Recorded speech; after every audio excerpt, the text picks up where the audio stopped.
যে কোনো বিপদ, কারো ক্যান্সার দেখে যদি এই দোয়াটা আপনি বিশ্বাসের সাথে পড়েন, জীবনে কোনোদিন ক্যান্সার রোগে আক্রান্ত হবেন না। দুর্ঘটনা দেখে যদি পড়েন, ওই দুর্ঘটনা আপনাকে স্পর্শ করবে না। যে কোনো কারো বিপদ দেখে যদি কোনো বিশ্বাসী বান্দা এই দোয়া পড়ে, বিশ্বনবী বলেন লাম ইউসিবহু যালিকাল বালা, ওই বিপদ তাকে আর ধরবে না। উফিয়া মিনহু মিন যালিকাল বালা কাইনাম মা কান, সে যতদিন হায়াত পাবে কোনোদিন ওই বিপদ তাকে স্পর্শ করবে না।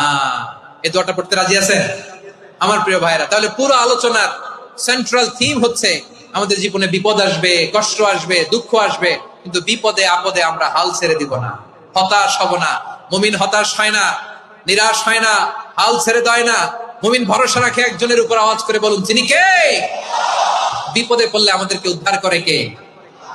আবার আমাদেরকে যদি কোনো নেয়ামত আল্লাহ দিতে চান, ওইটা কেড়ে নেওয়ার ক্ষমতা কারো আছে? তাহলে আমরা কানেক্টিভিটি বাড়াবো।